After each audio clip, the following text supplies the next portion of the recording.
This conference will now be recorded. Well, good morning, everyone.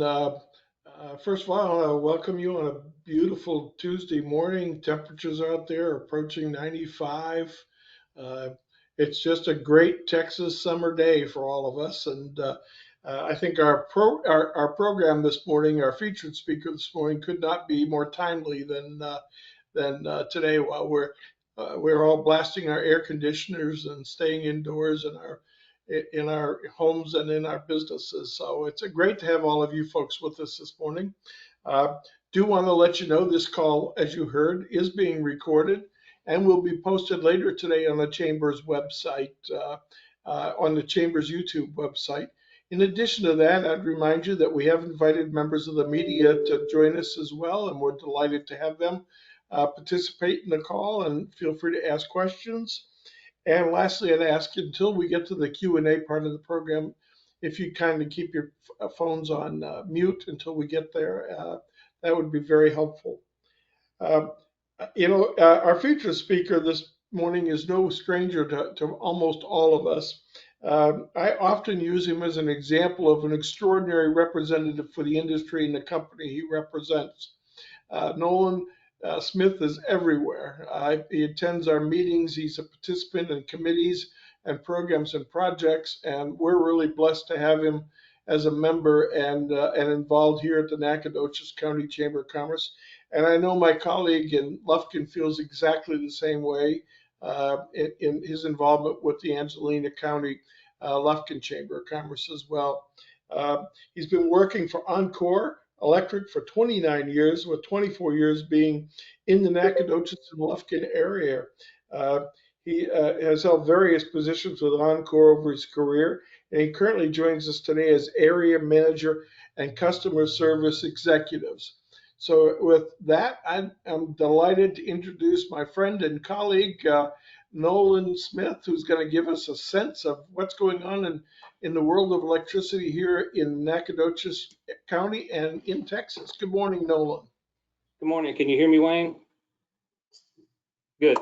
Well, I need to join more calls because with that introduction, it makes me feel really special this morning. So I do thank you for the kind words. So yeah, I just kind of, since it's more informal here, I think I know everyone on the call. I just want to kind of talk through some things that Encore's doing and the role we play with ERCOT and the state's grid and what we're doing to improve our infrastructure and our system. A little about me, Wayne told you, I've been with the company 29 years. I was the guy that started out in Nacogdoches, Texas, as a temporary employee through Manpower. I don't know if that is still open now in Nacogdoches, but received a job for temporary with Oncor or TU Electric at the time, reading meters. So I had the long dreadlocks, curly hair. I know it doesn't look like that now, but I had the long dreadlocks running around your backyards reading meters before we went to an automated system. Since then, I have a ton of previous positions with Oncor. I've worked in Fort Worth, Waco, Tyler, Jacksonville, Palestine, and of course, Lufkin and Nacogdoches is where I'm from. Grew up about 30 miles east of here, small community on the lake, and my family is blessed to live in the East Texas area of Lufkin and Nacogdoches. A little about Oncor. A lot of people still doesn't know our role, the part we play as far as picking a provider. We're a deregulated company. Easiest way to explain that is we're the FedEx of electricity. You can go on Amazon and pick from a million providers, pick, order whatever you want, but when it shows up at your door, a delivery service is going to bring it.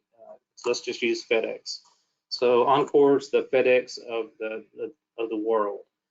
You can go to prioritychoose.com, pick your provider, whatever electrical provider you want to use, and then we're going to deliver it to your doorsteps at a safe and reliable electricity. That's our goal. That's a little bit about us. Our service area, we serve as far west as West Texas, to East Texas, to Nacogdoches, to just south of the Red River, all the way down to Austin, Texas. We're the largest provider, our delivery company in the state of Texas. Kind of put it in perspective how big we are. You took all of our distribution and transmission lines, you tied them end to end, and you took off walking. You could walk around Earth more than 5 times. We have more than 141,000 miles of electricity lines. Thought that was a cool stat to throw in there. Capital improvements, want to discuss that just a little bit so you kind of know what's going on in your communities. Last month, we approved our capital budget plan. That's going to allow us to dedicate over the next 5 years $19 billion into our system. That's roughly about $3.5 billion a year. And for those of you, what capital improvement plans means to us is that's going to be tree trimming, infrastructure, upgrading our facilities from East Texas to West Texas to North to South. So huge commitment from our company to do that. That's the largest capital improvement budget we've ever put out, and we're committed to doing a little over $19 billion for our customers in our areas. The grid, Wayne and I discussed this at Rotary Wednesday, I think, kind of table talk about the grid. So just so everyone knows, ERCOT manages the state's grid. Oncor doesn't sell, distribute, generate, or produce electricity. Anything ERCOT says, we're gonna echo those communications to our customers, and we're gonna follow their guidelines. We all remember Uri. That's horrible, right? Back a couple years ago, probably the worst disaster we've had in the state of Texas because it was statewide. It didn't hit just one area. But to follow the guidelines that ERCOT puts out, there's a simple thing to do. Most everyone has a smartphone. I think Gary Lee's still trying to figure his out down there how to work it. But you can go to the App Store, download the ERCOT app, and that will tell you just high level of communications they're putting out. Also, the state's demand. It has a chart there that shows you green. It's just some moon chart, and it can show you what kind of grid, what kind of electricity is being put on the grid at that time. Just a fun fact. Not a fun fact. A very it wasn't a great fact, but if you look at that, when you open up that ERCOT app, when you download it, there's a chart on there that is all the way green. Green means the state has enough power for the state of Texas. Back in Uri, that green chart was all the way down where you couldn't see any lines. We were less than 5 minutes from a complete blackout in the state of Texas. That was the demand that the state put on the grid, of course, because it was, freezing temperatures for a week statewide. Since then, ERCOT has sent a bill to the PUC, which they adopted. That was trying to think of the right word, was a weatherization rule for certain utilities. We're in compliance with that rule. We've always been in compliance with that rule. We'll do what we can to support ERCOT. Because again, ERCOT is the controller of the electricity. They manage the state's grid. Oncor is just a delivery company. I'm going to pause there real quick for any questions or anything just for the ERCOT and Oncor difference. People still think that Oncor controls that, and which we do not. Again, we're the FedEx of the electricity world. Nolan, in our conversation last week, you indicated you introduced me to a new app, which I was unaware of, that you can actually monitor the demand and the status of the electric grid at any time. Can you chat about that? Yeah, so it's the ERCOT app. It's ERCOT. Let me pull it up on my phone and I can tell you. It's the ERCOT mobile app is all it is, and basically you can see that chart I was talking about. That's the green lines that the state has enough power right now. You look at that line probably around 6 o'clock, 5 o'clock this evening, it's going to drop some. But that line there was the one that was all the way over here during Uri for the state's demand. It's a simple app. It's basically 3 slides to give you notifications, and it'll tell you how much demand the state has in reserve for the electricity in the state. So Sorry, I was getting a text. No, not a problem. And no, when we go to that grid and we see the various levels of alerts on that, where do we get instructions as to how we, as you know, I've got conference rooms and small meeting rooms and others. How do we determine what we should do in order to minimize the impact on the electric demand? Yeah, so ERCOT.com is going to give you recommendations. The ERCOT app is going to give you recommendations on what to do. And we're going to echo those communications on Twitter, Facebook, all social media, online, even through the news and media. We echo those to our customers. Simple ways to do that, which we all know is simple way is to unplug your appliances, right?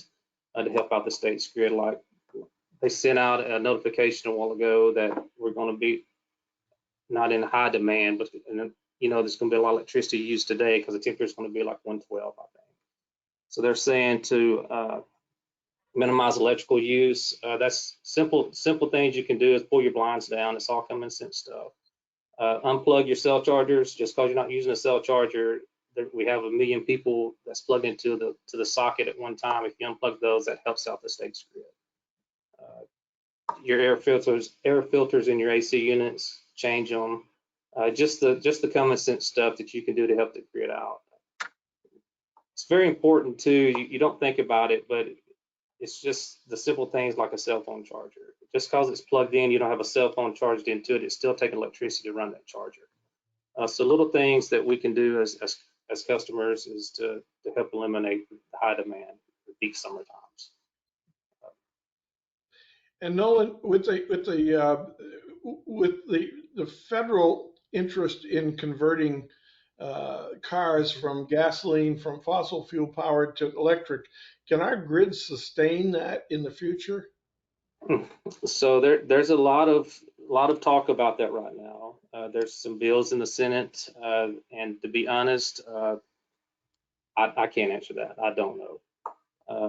I know that we as a company is working with the state legislators and the Senates to see what kind of bills are passed, and ERCOT is looking into that also.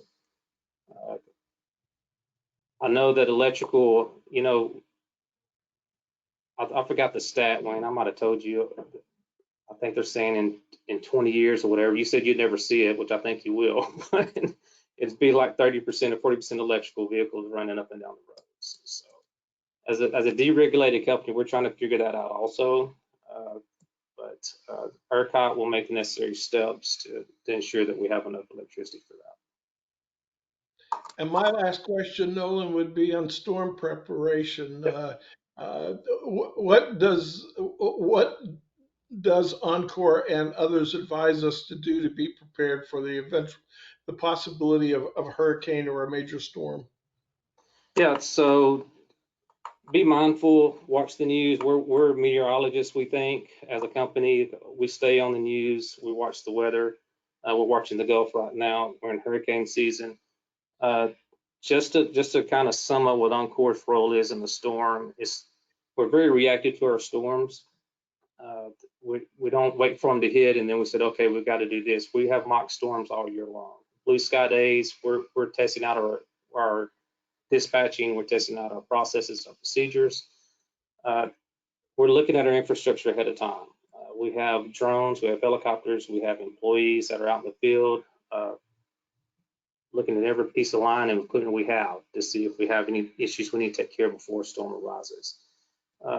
Storm work is, I said, we're proactive, but we're also reactive. Kind of two faces there, because depending on what type of storm we have is depending on how we have to react to it.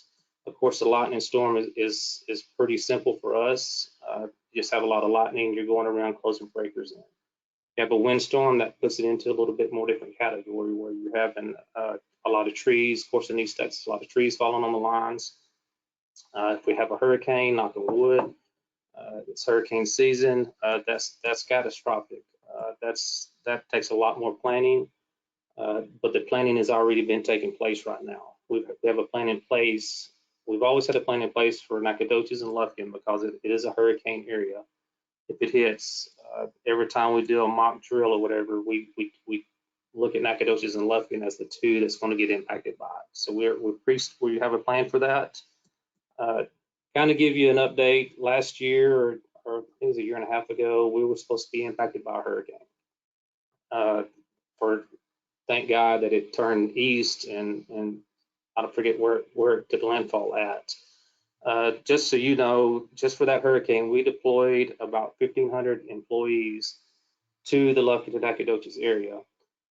We pre-staged, we had pre-camp set up for them to sleep at, for them to eat at, and then it didn't hit.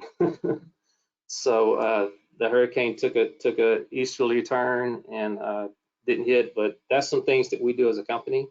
We're going to pre-stage employees. We have a great mutual assistance with people all over the United States, different companies, Florida Power and Light, OG&E, Alabama, Mississippi. We anytime we get on a call and we need mutual assistance, everybody is more than happy to come help. And same for us. I mean, we support other states also in that.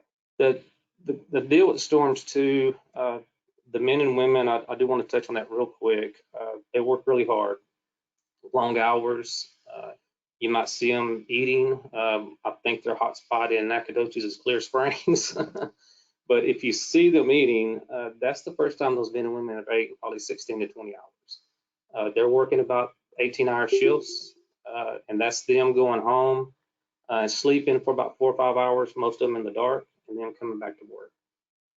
They work extremely hard. They're the nuts and bolts of our company. Without them, they're our heroes. They're the ones that work for you to deliver safe, reliable electricity. They catch a lot of slack sometimes because they're eating. We're all human. We have to eat. So I just tell you, thank the men and women out if you see them out. They work extremely hard, extremely hot right now. And Wayne and I talked about it. We had some friends in Longview. A young man lost his life because of the heat. And he was from some other state. I'm not sure what state he was from, but truly sad. It's hot outside for them, and just keep them in your prayers every day. So. Well, we certainly do appreciate the work you and all of your colleagues are doing to keep our homes powered and our businesses operating. We really do. And I visited northeast part of Texas in the last couple of weeks and was stunned at the amount of devastation. Power lines down, and I saw trucks from all over the Southwest there, not just Texas trucks. Coming in and helping us get back on our feet in those areas. So thank you for what you're doing. Any other questions of Nolan? One more for Dustin starts asking me 1,000 questions. I see he already unmuted himself. I forgot to say, so right now we have a program going to support the Texas grid. You can go to takealoadoff.texas.com. Probably seen the billboards up and down 59. They're very hard for me to see, even though we put them up. But what that does is it allows us to come in and upgrade your HVAC, put in LED lights in your business, and which all entails helps out the state grid. Example of that real quick is that we did I think it was a Salvation Army, and they had $80,000 worth of equipment, LED lights, HVAC to do, and we paid about $60,000 of that. So totally free money if you want to upgrade your system.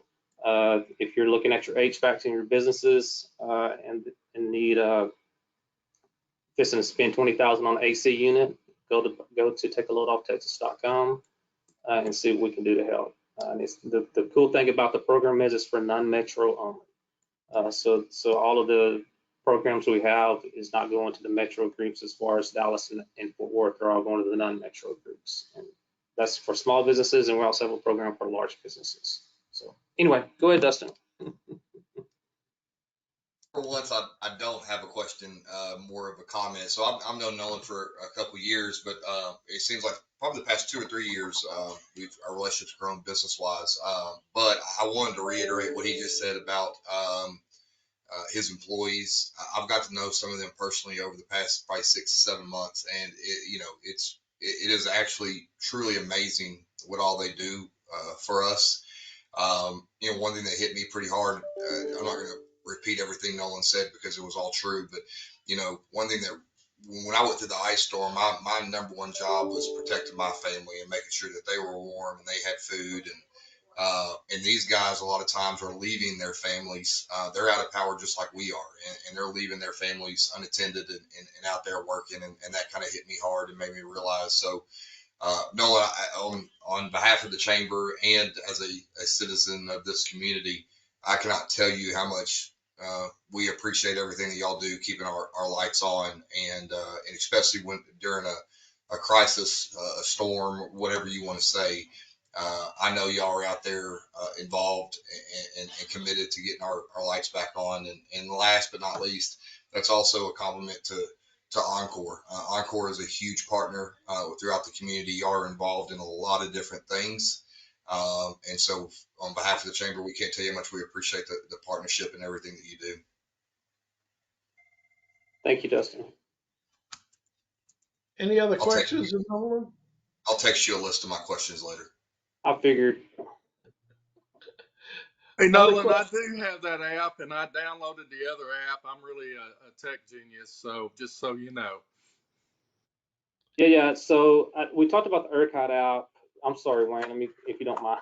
We talked about the ERCOT app. So Oncor has an app also, and hopefully most of you have it on the call.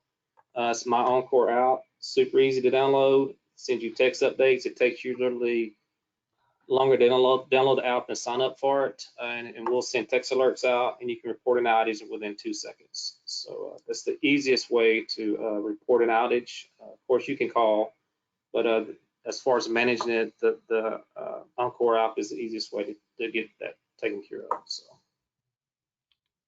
And I posted the ERCOT connection on the chat site, and I will post the Encore app as well, Nolan, for you. So, any other questions of Nolan? Hey, Nolan, I also put your cell phone number on the chat box. Yeah, thanks. I appreciate that, Gary. Well, if not, Nolan, I want to thank you again and Encore, and encourage you to stay online and hear the other important reports we're going to have today. Please let us know at the chamber if there's anything we can do to assist you. You're a frequent visitor, so I know you'll do that, and you know how to use the chamber tool as well as anybody in this community. But Encore is really fortunate to have you representing them and being the face of Encore in this region. Yeah, thanks for having me on, Wayne. That's great. Let's move into our reports from the Nacogdoches Economic Development Corporation. I see we have Casey Foster. Good morning, Casey. Could you give us an update, please? Good morning. We had a successful QuickBooks training last week there at the Chamber of Commerce in conjunction with y'all and Pinewood Department, and Cassandra Stokes from the SBDC was our MC as always, and that was really successful as a part of the Business Development Committee, and I think we're looking forward to some exciting stuff in the fall, potentially with SFA, UT, etc. So a lot of stuff in the plans there. As far as our entrepreneurship committee, we hosted in May, if y'all remember, in early May, our first ever NEDCO resource fair. We got a lot of good feedback from the community about that. A lot of people were like, hey, I want to be a part of the next one. So we are kind of decided that we want to do that as a yearly event so we don't saturate the market too much, if you will. But our entrepreneurship committee has some stuff coming up in the fall as well. So we are working hard this summer. We have an amazing intern, like I mentioned. She's a part of the CARI grant. So we're excited, and a lot of exciting things coming. Thank y'all.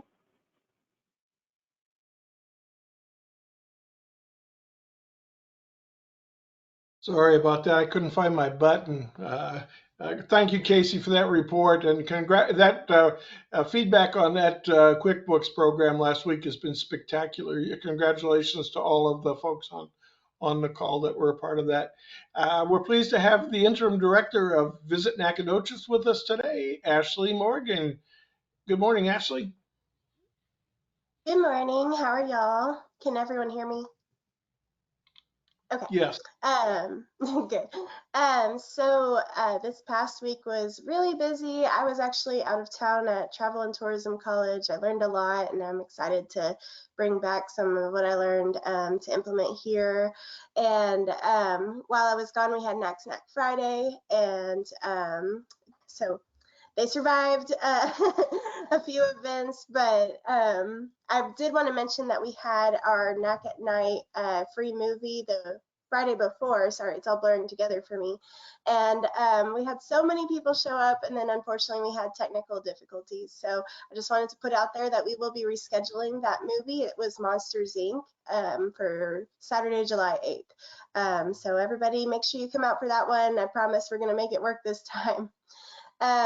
Let's see, hotel occupancy for May was 63.1%, and occupancy overall is up 13.8% over the last 12 months. So we're trending upward. It's really good news for us and everyone as well, because, you know, when our hotels are full, that means they're spending money at your businesses.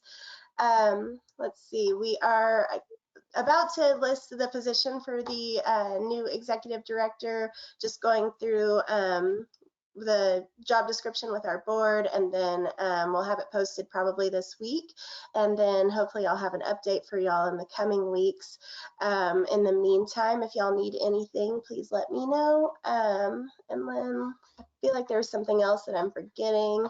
Oh yeah, Freedom Fest will be Tuesday, July 4th, and so we're excited to promote that and attend that. So yeah, if y'all have any questions, I'll put my email in the chat box. But thank you. Great, Ashley. Thank you very much. It's going to be a great celebration at Freedom Fest. I see we have our friend Les Linebarger. What's going on during the summer at the NASD? We also have Aaron Wyndham on board too. What's going on? Hey, good morning, Wayne. Just prepping for the upcoming school year, which I don't see any students online with us right now, so there's nobody to scare with this. But the first day of school is coming up on August 16th, but lots of work going on towards that. Next week, there will be no summer school during the week of July 4th in the district, and also our summer nutrition program will not be in operation, with the exception of the location at the Boys and Girls Club, which will still operate next week except for Independence Day. But mostly right now, Wayne, just getting ready for the upcoming school year, which will be upon us before we know it. Certainly will. Is the new football field going to be ready? Absolutely. Absolutely. I saw you out there laying turf. So you were at one end of the field and Aaron was at the other, pulling that thing to get it. Yeah.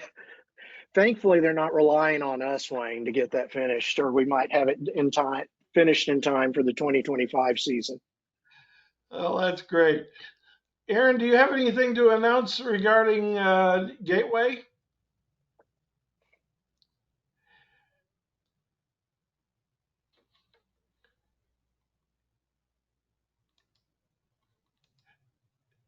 Oh, so sorry. My computer was not cooperating. That's all Yes, we right. are pleased to announce that the Education Committee will do another year at the Chamber with our Gateway program that gives eighth graders a chance at trying some different careers hands-on. And we also hope to add a day where high school students can also come, and we're hoping to offer more booths. So we're super excited that the chamber is going to house that one more time and let that happen. It's going to be January 10th and 11th. So we should be marking our calendar and starting the preparation for that. And again, the board this morning too re-endorsed both Lott and Noble. So I think we're well set for our education programming. So great job, Aaron. I see Thank we you. have We appreciate that. you. I'm sure that you're very welcome. So there you go.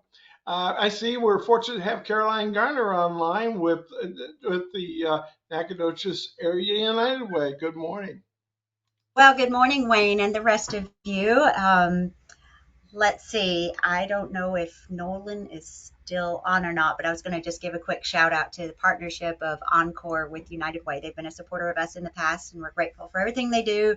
And yes, I see those workers out there along Mound Street with lightning bolts crashing down around them, and I just think they're so heroic and just all the best prayers to them as they work in situations like that, trying to get us all back in order.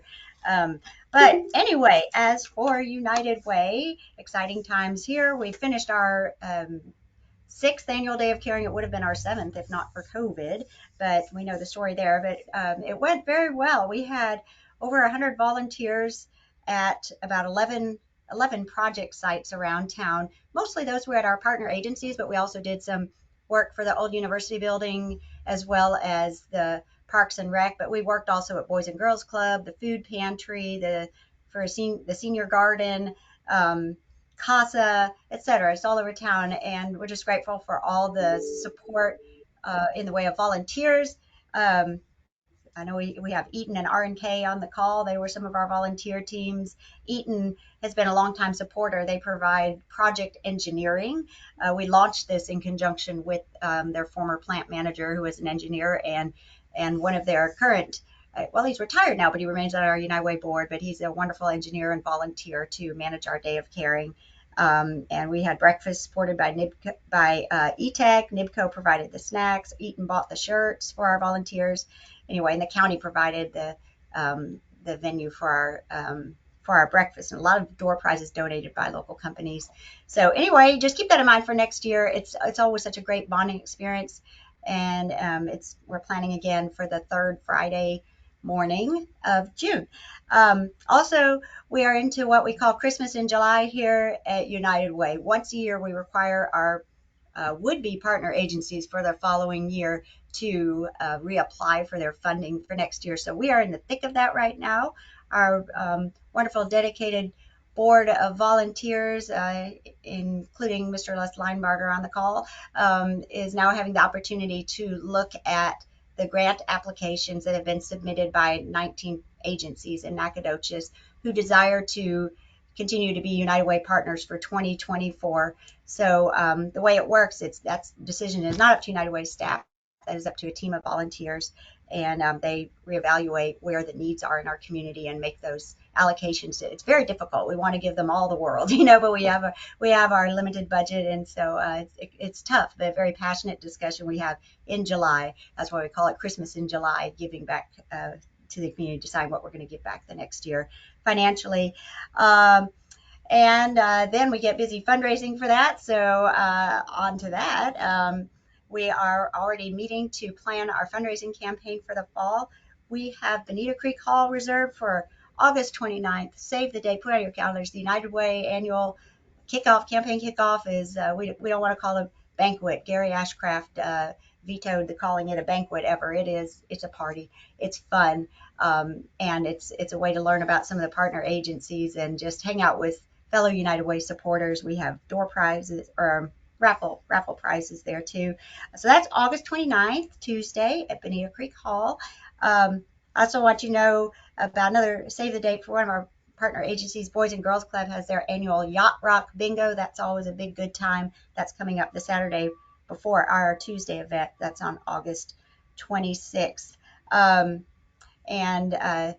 Just grateful for all the support. If you could plan ahead, we do, I don't know if you guys know, but we're not a frontline agency dealing with people in need like the food pantry or Godtel or senior center or on and on, Solid Foundation, Boys and Girls Club and whatnot. But we do get a lot of phone calls for help, especially now with the inflationary times and still recovering from COVID and whatnot. And there's a lot of need for assistance out there. And I've had visitors yesterday and today. Just this morning in my office was somebody who lost her job at Portical. She had just started working there, and 8 days in, they had that terrible fire.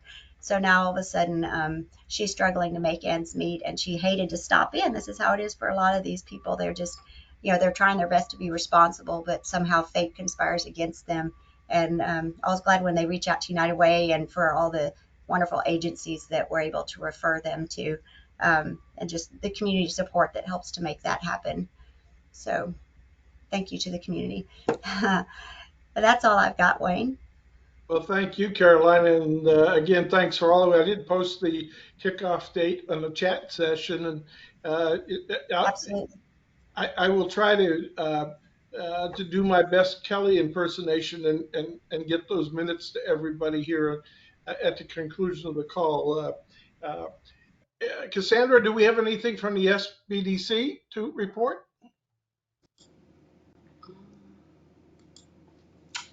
Hey there. I don't have anything to report for this biweekly call. Just want to echo everybody's sentiments to Nolan Smith and all the workers that the hard work they do. We see them all over the place, during the times of need, and really appreciate everything they do. We just, like you had mentioned earlier, as well as Casey, we had that QuickBooks small business session last week. It was presented by Axley and Rohde, and it was sponsored by Farmer State Bank and Piney Woods Apartment Association. We had 23 attendees, lots of great feedback, and we're working on our next small business session coming up. So stay tuned for that. That's it for me. Great work, Cassandra. Thank you. And thanks to all of the partners that are involved, Casey and Mary Francis and everybody from NEDCO. Great job on that program. It worked out really well. Anybody else have any information to volunteer that I didn't call on?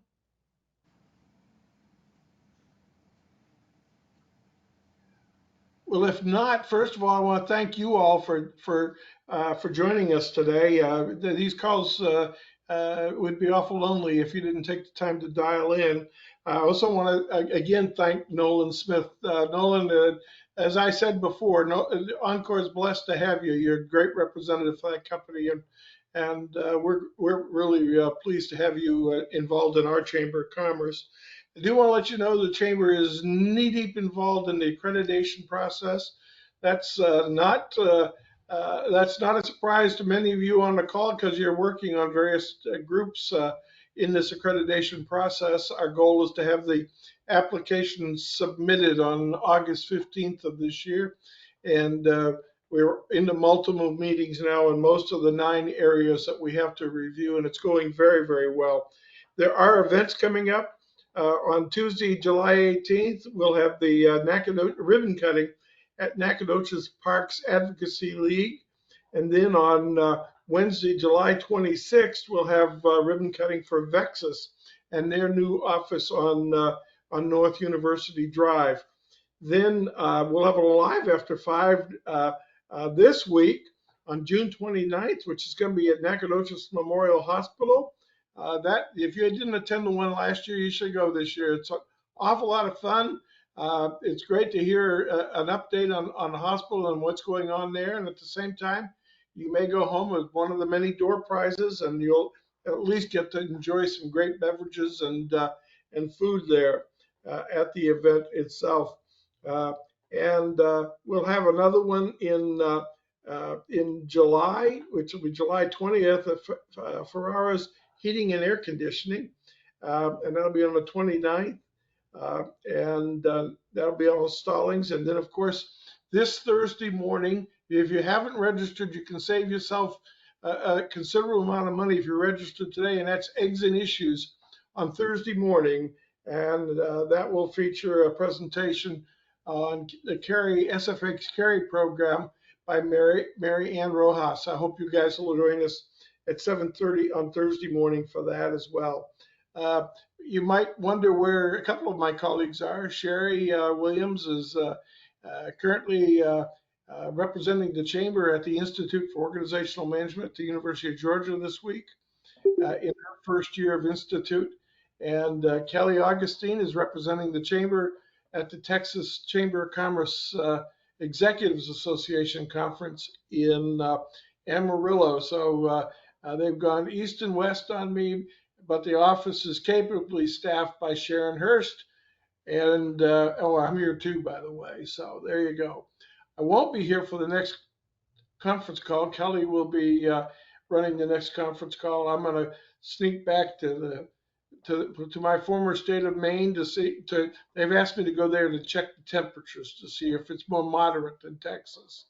So I'm going to go spend a week and a half there in July. But the chamber will be well staffed and in good hands. So any other questions, thoughts? If not, we hope you folks will have a great day. Again, thank you, Nolan, and thank you everybody that made the presentation today, and enjoy these beautiful last June days. Thank you very much.